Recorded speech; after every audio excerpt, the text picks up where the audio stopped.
I want to ask you, how many of you have some major goals you want to achieve? Raise your hands, please. Very good. I want to ask you another question. How many of you know if you had your life to live over again, you can do more than what you've done thus far? Raise your hands. Very good. I want you to shake somebody's hand on your right and left, look him in the eyes and say, you have something special. Do that quickly, please.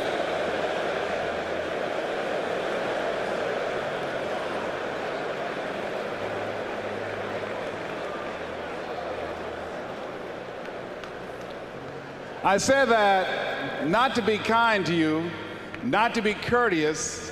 I said that because it's true. You have something special. You have greatness within you. You have talents, abilities, and skills that you don't even know that you have.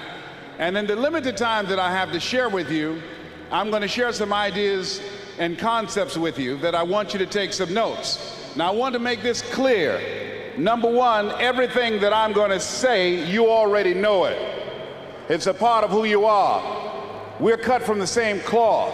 You wouldn't be here. You wouldn't have invested your money, your time, and your energy to be in this place, to be a part of this Manpower Conference, if what we talk about with you at this particular time did not represent a part of who you are, your consciousness and your value system and your philosophy of life. So I'm going to only confirm and validate that which is a part of you anyhow. That's number one. Everything I'm going to say, you already know this. It's common sense, but not common practice. Second thing is, everything I'm going to say, you've heard it before. Bishop Jakes is not only a great preacher and visionary and lecturer, but he's a great motivator, a great strategist. He provides concepts to help people to deal with the whole person, spiritually, mentally, economically, our communities, every area of our lives. Last night when I saw the ministry that was going on in the prisons, thought about the scripture that says, the least that you do unto these, my children, you do it also unto me. That kind of vision, that kind of commitment, that kind of stand that is taken with his life in a historical context. One day when historians look back on this age, they will see the imprint and the impact that he's made. The next thing is not only that you already know what I'm going to share with you, and you've heard it before from Bishop Jakes and many other great speakers. Everything I'm going to say, I don't want you to agree with me, and I don't want you to believe me. That's not important. I'm going to share with you some ideas and concepts that's made a difference in my life. I want you to think about something that you want to create in your life experience right now. Some goal that you want. Some spiritual goal that you'd like to achieve. Some contribution you'd like to leave to humanity. Horace Mann said we should be ashamed to die until we've made some major contribution to humankind. Why don't you think about some major goal that you'd like to achieve? Think about it right now. Something that's important to you. My first major goal was to buy my mother a home. That's something I wanted to do. That was important to me. I'm one of 7 children my mother adopted. I was born in a poor section of Miami, Florida called Liberty City. I was born in an abandoned building on a floor with a twin brother. When we were 6 weeks of age, we were adopted. When I was in the 5th grade, I was identified as EMR, labeled educable mentally retarded. Put back from the 5th grade into the 4th grade. I failed again when I was in the 8th grade. I don't have any college training, but between my mother and a high school teacher that I met by the name of Leroy Washington, made a dramatic difference in my life and gave me a larger vision of myself. And so therefore my first major goal was to take care of my mama. I really identified with Deion Sanders last night. I feel like Abraham Lincoln, who said, all that I am and all that ever hope to be, I owe to my mother. And so that's what I wanted to do. Buy my mother a home. Let her sit home and I go to work and take care of her. That was important to me. And I achieved that goal. My mother passed 3 years ago from breast cancer. My goal now is to raise millions of dollars for breast cancer research. My goal now is to alert men over 40 to get their prostate examination. Last year I was diagnosed with prostate cancer and given a very limited prognosis. One of the things I strongly believe, when we gave you a handout indicating that, doctors should never tell a person that they are terminally ill. What they should say, my knowledge and my ability has terminated. Now you need to go someplace else and get some help.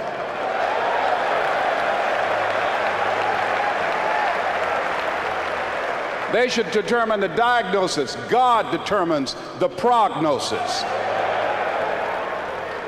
So every man here, if you're 40 years old, go get your prostate examination. Go get your PSA test, which is a blood test.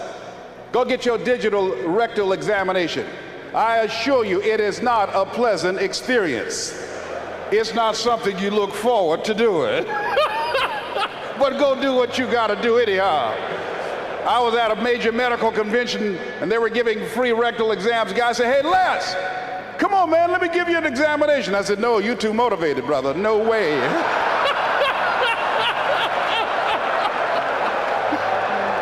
No, you can't come up in here. No. How do you get motivated to do that? You know what I'm talking about? No. 58% of men don't go get the test till they're showing the symptoms. It is the #1 killer of men. It's serious. And so, therefore, I'm telling you, part of my mission is to alert you. I came up during a time, we believe what you don't know can't hurt you. What you don't know can kill you. Go get your examination and encourage your brothers and your uncles and your friends to do the same thing so we can reduce the number of men that will die from prostate cancer over the next year, over 40,000. We can reduce that number by early detection. Now, the other goal I have is training and developing speakers. I don't travel like I used to since I've been given this health opportunity. Remember something that T.D. Jakes said? He said, if you got a problem that man could solve, you ain't got no problem. I mean, truer words could not have been spoken. When I was diagnosed with prostate cancer, I'm telling you, I started talking to Jesus more than I ever talked before. I increased my tithes by 30%. I was trying to cut a deal. I said, Lord, if you save me, let me tell you, you think Paul worked for you, just save me. In fact, I'm trying to get him to move it someplace else. Put it in my toe, anywhere, not here, Lord. Oh, my goodness. I tell you, boy. It's amazing how spiritual you can get if you think you're going to die.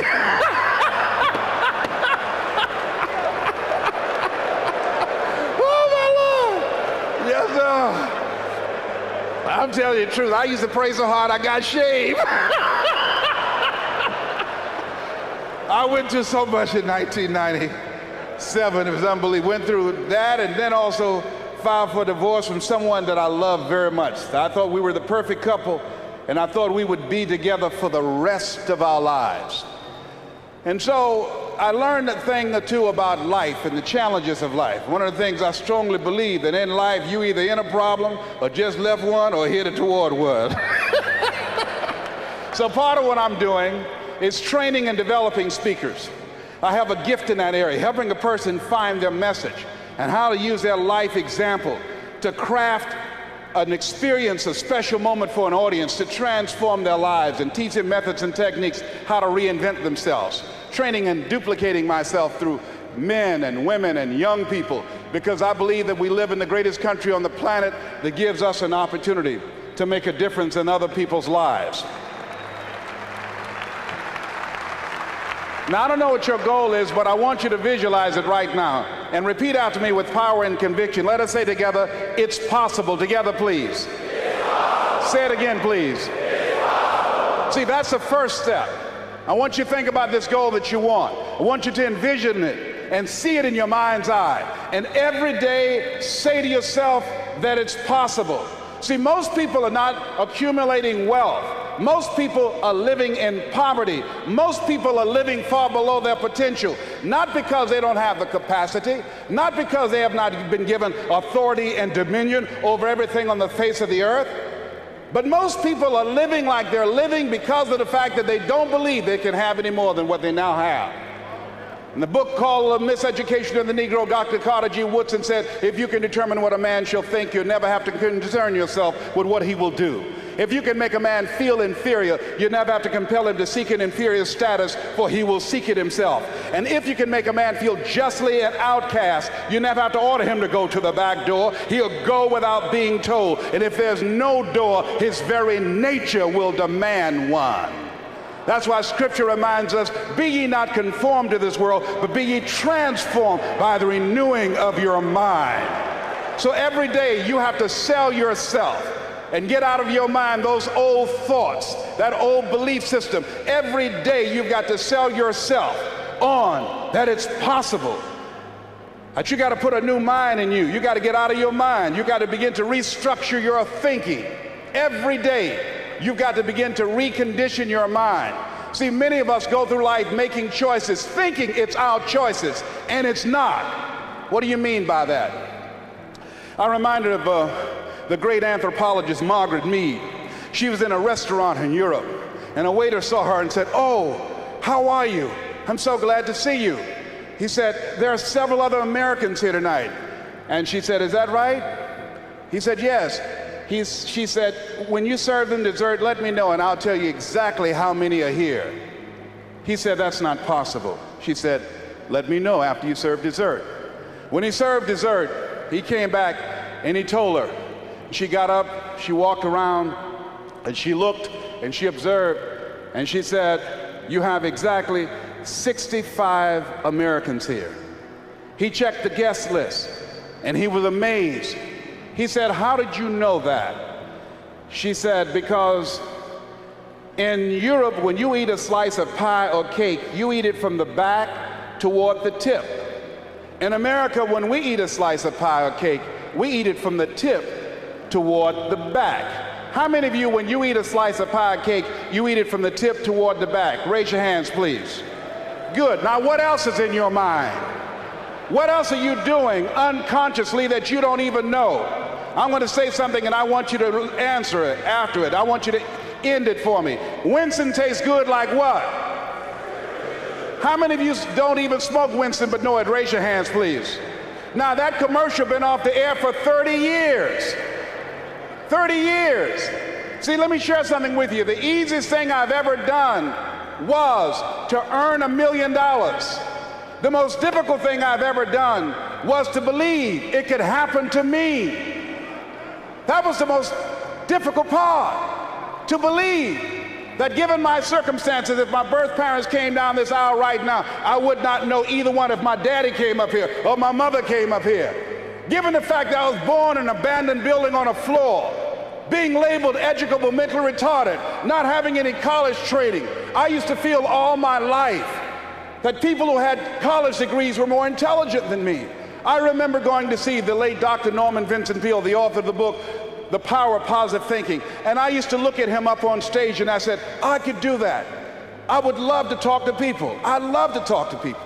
And I said, I could do that.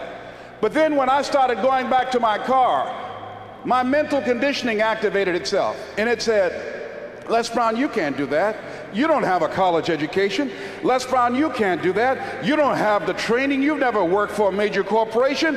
You can't do that. What makes you think you can earn $5, $10, $15, $20,000 in an hour? You don't earn that now working for 2 or 3 months. What makes you think that you can speak for AT&T, Procter & Gamble, McDonald's Corporation, General Electric? These are clients I have now.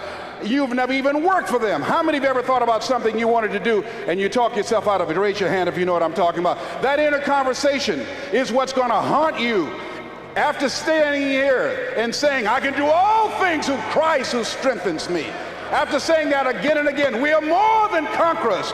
That inner conversation will cause you, when you leave here, to go back leading a life of mediocrity, leading a life of unproductivity, leading a life of poverty. So I'm going to share with you how to break out of that.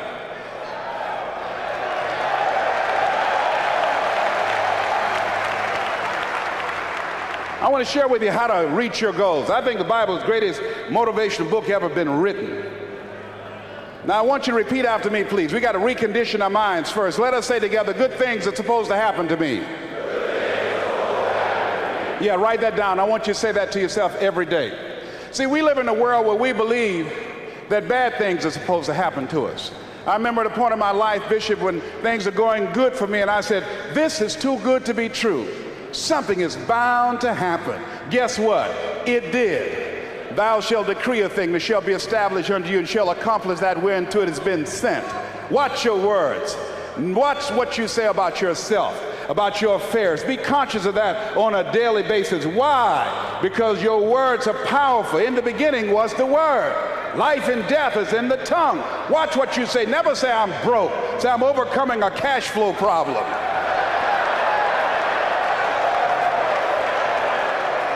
Claim what you want, not what you don't want.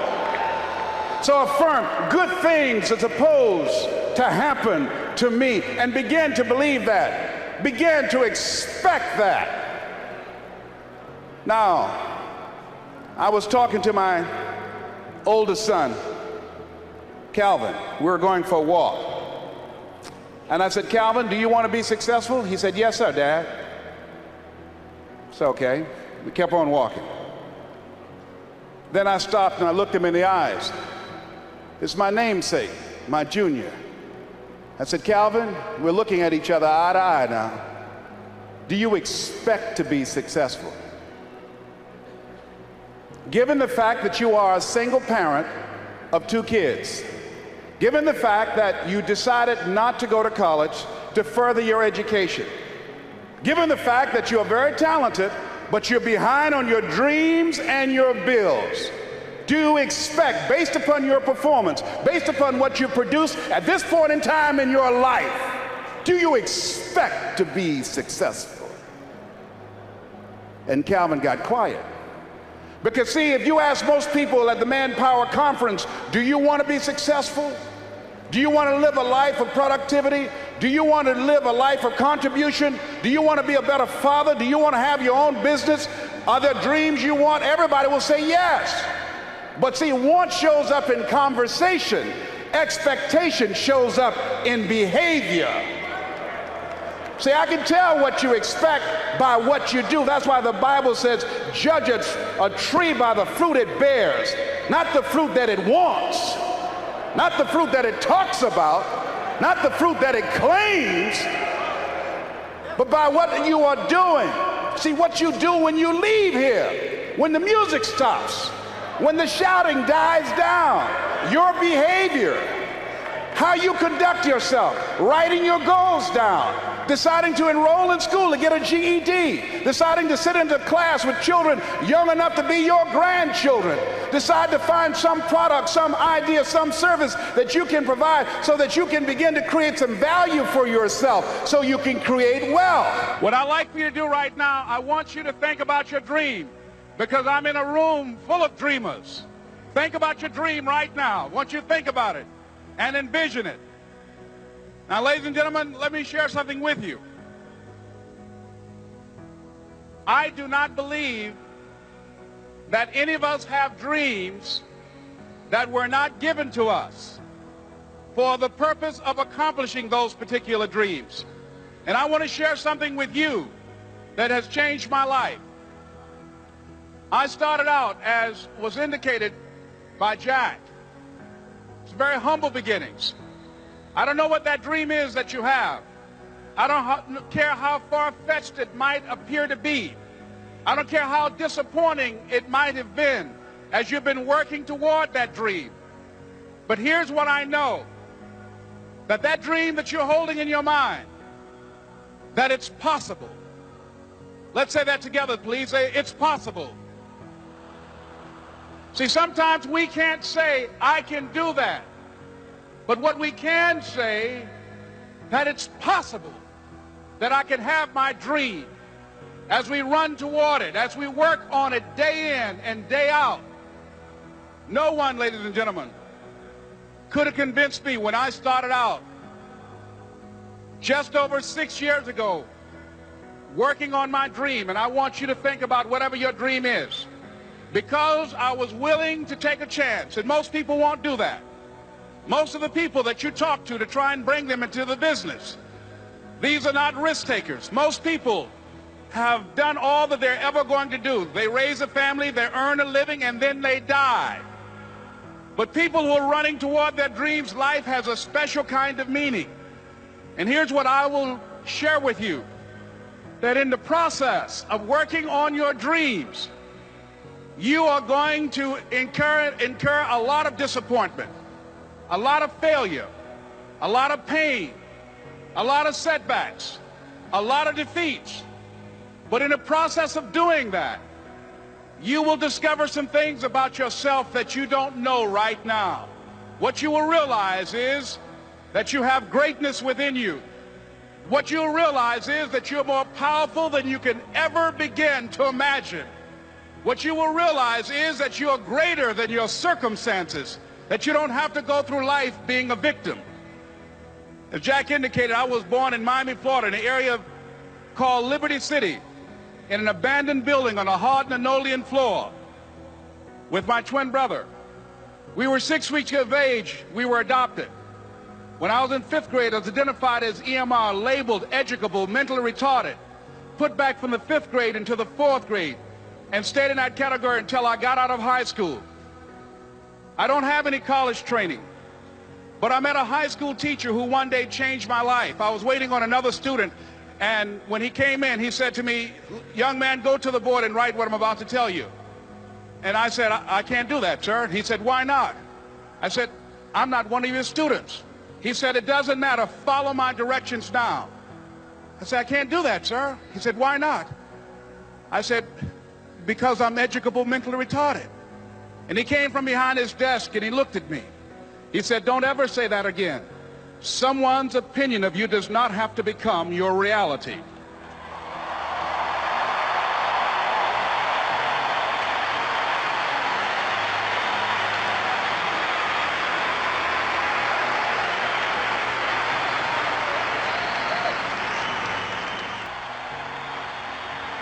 Your dream is possible. But not only is it important that you believe and begin to know that it's possible for you to live your dream as you run toward it, but I've done something that I want to share with you called choosing your future. In fact, I've developed a set of tapes talking about how to begin to create your own reality by choosing your future. And not only is it important for you to know it's possible for you to choose your future, but it's necessary that you work on yourself, that you develop yourself.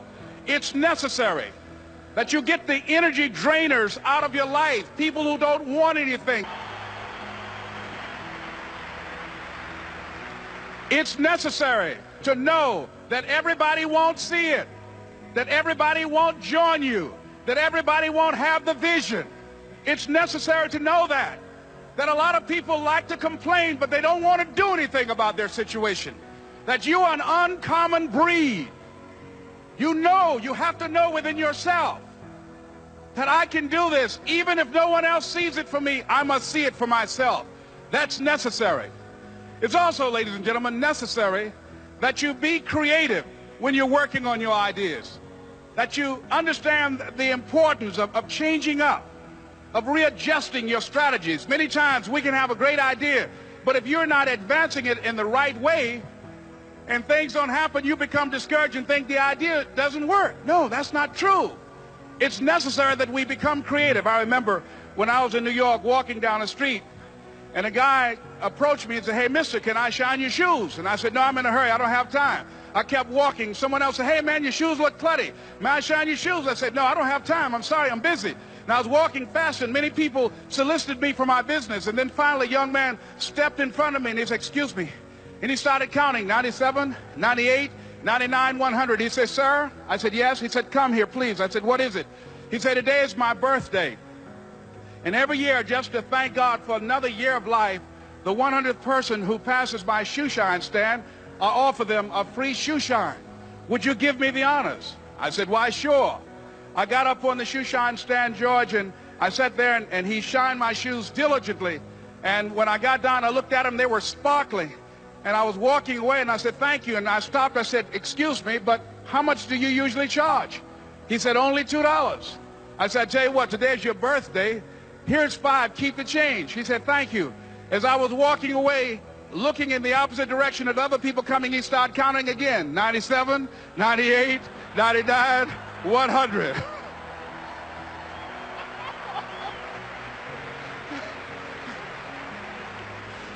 It's necessary that you be flexible, that you are always thinking of how can I improve this better.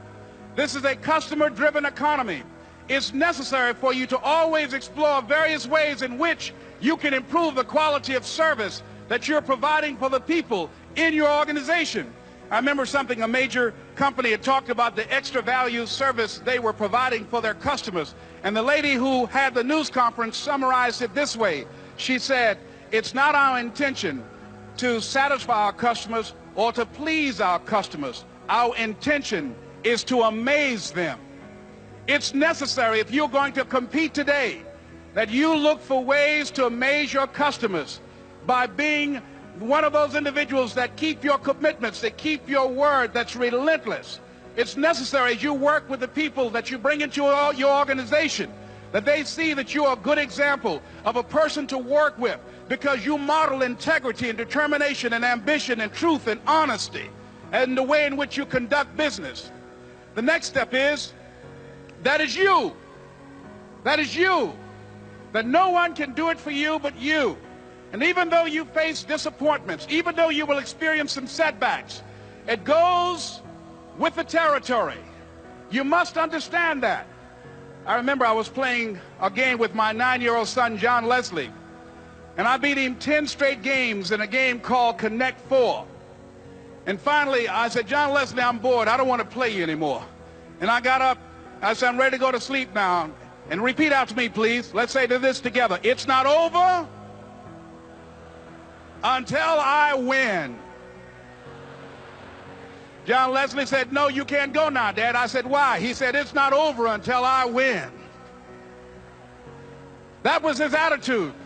We sat down and we played several other games.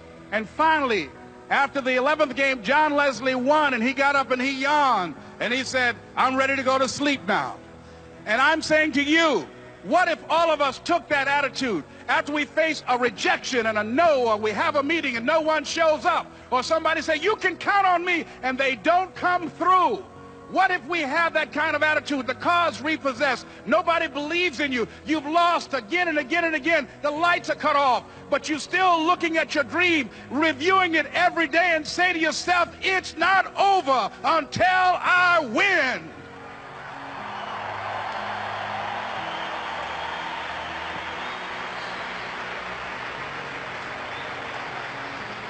Life will yield to you. Now here's the next step. Repeat after me, please. It's possible. I can live my dream. It's necessary. I work on myself. Surround myself with winners. Become creative. It's me. I've got to make it happen. It's not over until I win.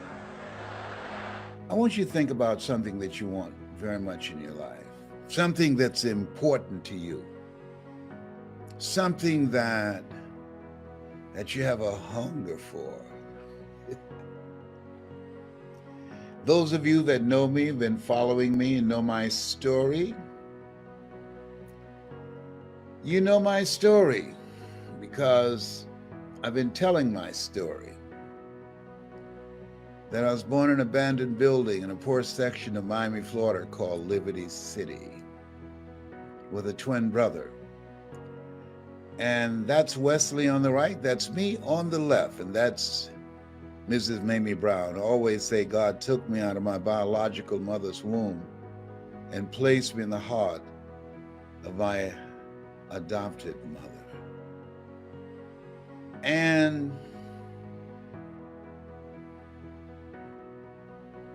that narrative is going to change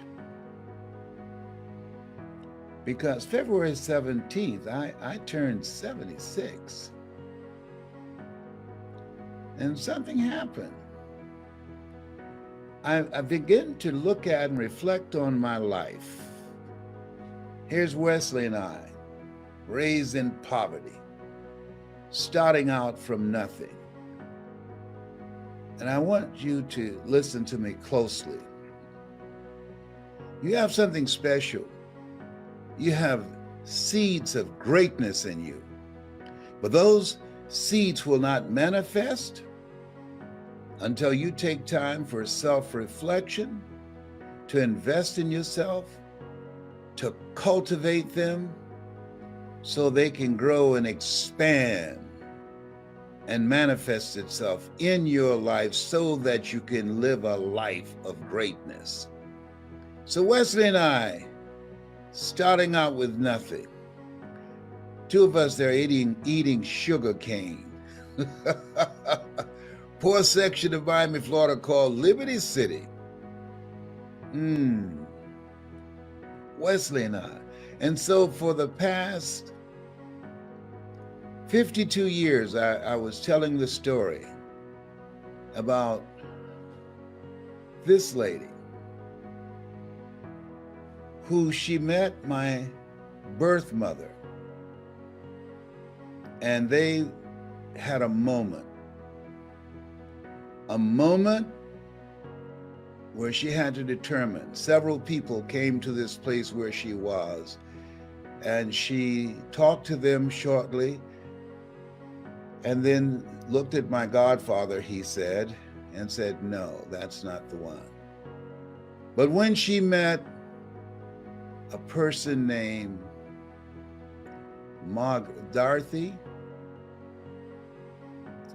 Dorothy Bell Rucker, she told my godfather, this is the one. They talked for a little while, and she handed Wesley and I over to her. Now keep in mind, I said to you, you have seeds of greatness in you. So I never knew my birth mother. But there's something in you and in me. We're the children of the ones that would not die.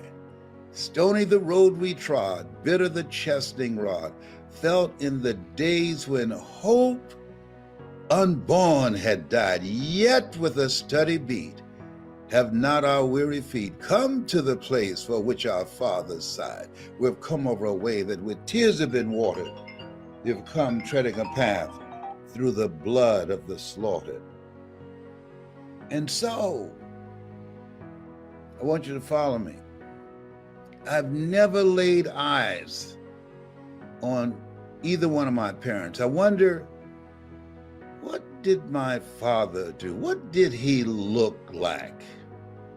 And so this past weekend, I got a chance. That's my father.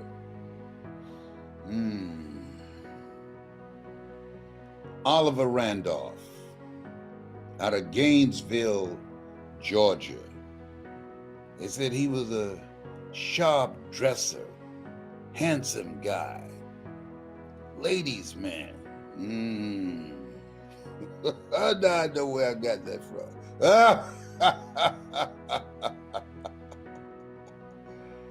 And I wondered. Finally got a picture. Got a chance to see him and talk to some of the other Randolphs. Oliver Randolph. My original name was Calvin Randolph. My twin brother's original name was Alvin Randolph. And then, remember what I said, you have seeds of greatness in you. This is my birth mother.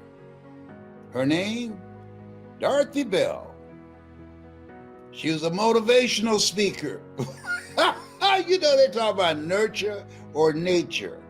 A motivational speaker. Whoa!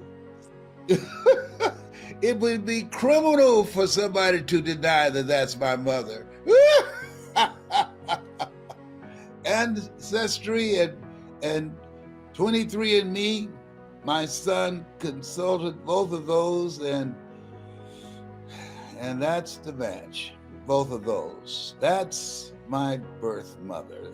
They said she could speak and she had a sense of humor. She was funny and she could play a piano and play it so good she could make it walk. She played by ear. And she wrote poems. And she was a teacher. And this is my grandmother. That's Dorothy Bell Ranker. Oh, excuse me, Rucker. And this is Beulah Rucker, her mother, my grandmother. And I read an article. Now, mind you, my book is entitled, my latest book, You Gotta Be Hungry. That's been my whole career, how I became a disc jockey. You gotta be hungry. Those of you who know me, you know me by that. You gotta be hungry. It said that Beulah Rucker was hungry to learn. Hungry to learn, so hungry, she taught herself the alphabets and how to read from newspaper that was used on the wall to keep the cold winter air out in Gainesville, Florida. She was driven, unstoppable. Went to college and had no money. Who does that? Somebody that's hungry to learn. And they asked her for money. She held her hands out and said, "These two hands can work." And the head of the school turned her away. And she came back and said, as she looked at him, "These two hands can work." Now, if somebody tell you, come on, give me a break. Next, you gonna show up again? She was hungry to learn. These two hands can work. This time, he relented. This time, he let her in. This time, he gave her chores to do. She milked cows, and she worked for other teachers and did whatever work that was available for them so she can get an education. And she graduated with honors. And she started a school, only school in Gainesville for Black kids, teaching them a variety of professional skills. And she was so good, the community honored her. She did it for 40 years. And they honored her by turning the school into a museum. And people just go to Gainesville, Georgia to see this place that my grandmother, who was a motivational speaker, who was a force to be reckoned with.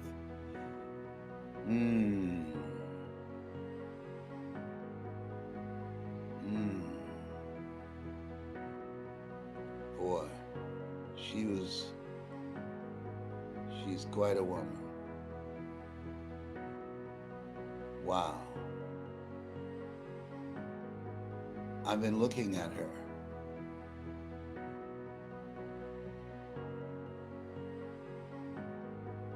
Been looking at her. I've been thinking about her determination, her hunger to learn. She built a house. All she had were nails, a saw, and a hammer. The house still stands. Her grandmama was a bad somebody up in here, up in here. She was friends with Eleanor Roosevelt. People believed in her. She was a voice of influence. I had this hunger in me. I don't know where it came from. I thought And I didn't. This is where it came from. When this woman gave me to this woman.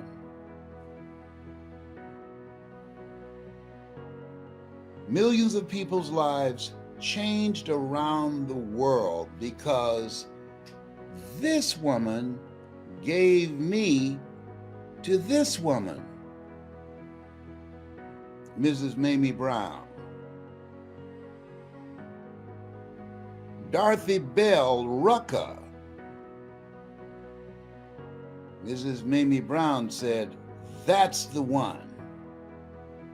That's the one."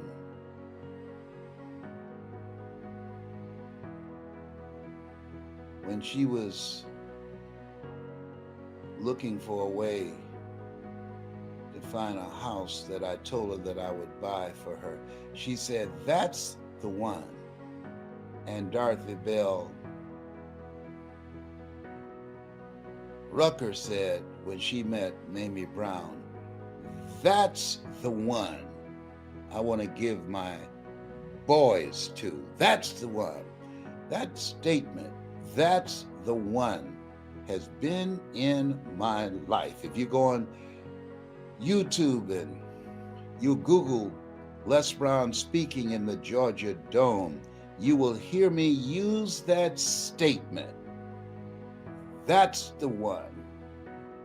I am the one, sir. I'm the one. Go on, Google it. Les Brown speaking in the Georgia Dome. That's Beulah Rucker's grandson. And Dorothy Bell Rucker's son. And Dorothy Bell picked this woman out and said, my God the Father said, she got up in her face and they looked and their nose almost touched.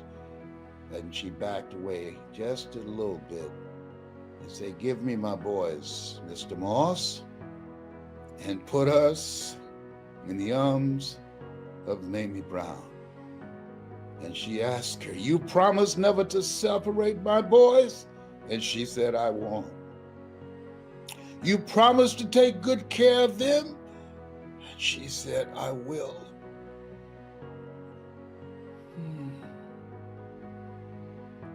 He got real close and looked in Mamie Brown's eyes and looked at Mr. Moss and said, "That's the one."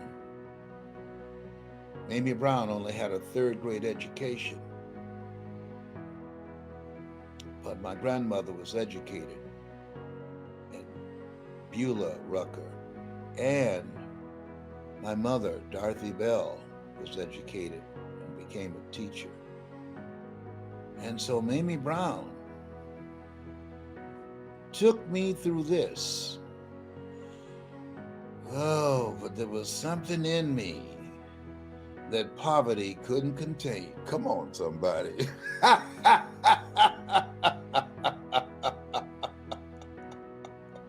Something in me that I got from this woman here. And this woman here. And this woman here. Oh my goodness. Wow. Look at God. Oh my goodness. Oh. This past weekend has been the happiest day of my life. My brother George Rucker, I called him and I said, "Sir, my name is Les Brown. Ancestry and 23 and 2, or whatever that is, said that your mother is my mother." He said, "Well, that makes you my brother." He said, people called him and said, "What did you say when Les Brown called you?" Well, he told me that he was Dorothy Bell, which is my mother, our mother, son. I said, "Well, that makes you my brother." And they asked, "That's all?" He said, "Yes." Didn't you ask, how did that happen? He said, it didn't matter how it happened. What matters is he's here. And we're going to move forward with love. Let me tell you something. My brother accepted me, arms wide open. My niece Greer, my first cousin Angie, my first cousin Sweetie, Mario Rucker, and her daughter. Boy, man. Boy, you know, I just had no idea. I had no idea. Oh, boy.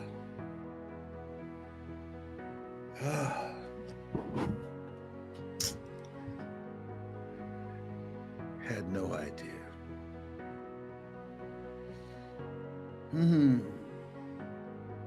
This is a book. You think? Oh my goodness. Tyrone said, I'll write it. Oh my goodness. I've been processing this. I got in bed and I was eating some Chunky Monkey ice cream for therapy. Oh my goodness. Oh my goodness, I had to stop. My blood sugar level went up sky high. Oh my goodness. Oh. Mind-blowing possibilities. Let me share this with you. You remember Mustafa, you are more than that which you have become.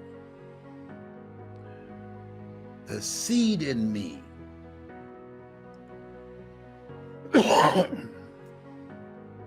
that I got from my grandmother, from both my mothers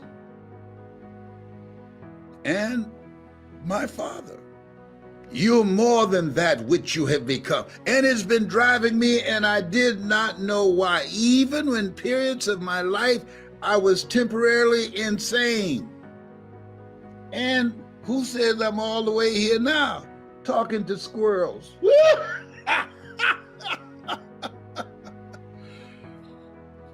Oh boy.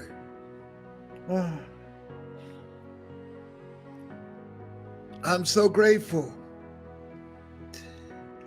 I can't wait to meet the rest of the Ruckers and the Randolphs. I'm going to Gainesville tomorrow.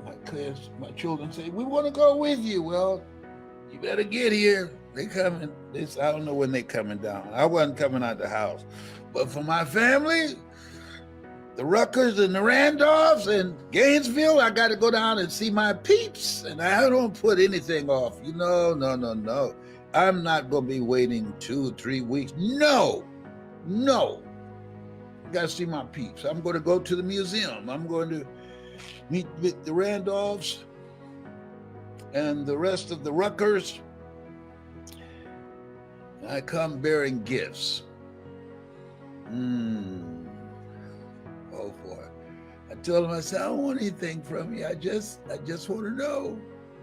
My brothers, I got 2 brothers. One Rudy and the other one, George Rucker. Boy, look at God. He just, I'm 76. You know how long I've been waiting on this? 76. I'm 76. I used to think people in their 40s were old. Now I feel like I've been shining shoes at the Lord's Supper or waiting tables.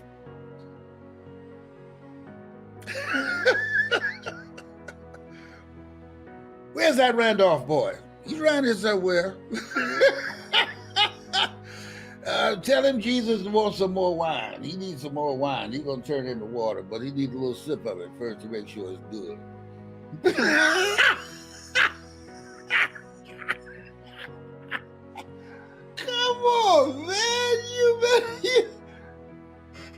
got issues.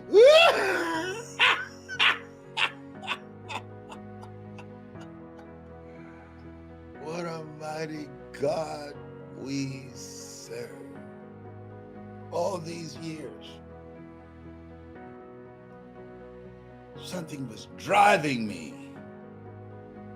Something I got from 3 people. Oh boy. I'm so thankful. I thank those of you who've been praying for me. Don't stop. Those prayers are working and they are needed. I need prayer. Okay, I need it. You know I do. You know I need it. You know I do. Oh boy, so now I'm Mamie Brown's baby boy. And I am, I got another closing now. This has been Mrs. Mamie Brown's baby boy. And this has been Dorothy Bell's oldest boy. And Beulah Rucker's pride and joy. Come on, I got it. I'm doing it. Yes. I got a new closing. Come on now. Come on. You can't make this stuff up. Oh boy. You can't make anybody want to know how I got here. Luther Barnes, God's grace. Don't make me sing for you. Oh, you can't listen to me while you're driving. You'll faint. You'll close your eyes and call it.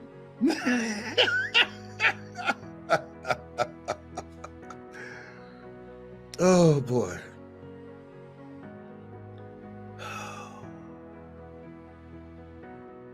Boy, if God doesn't do anything else for me, He's done enough. He's done enough.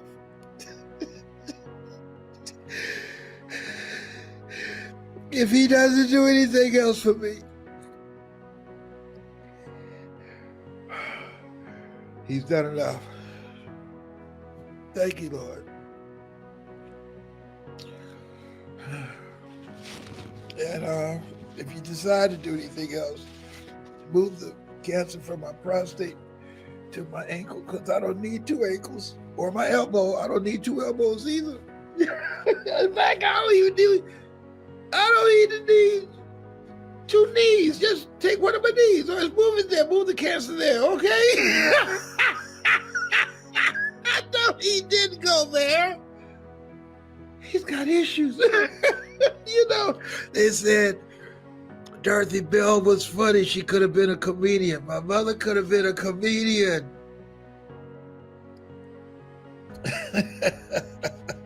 And a great motivational speaker she was.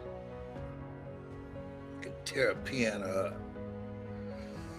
I just want to share this with you. It's just on my heart. Tears of gratitude. Lord, if you don't do anything else for me, you've done enough. You've done enough. And I thank you.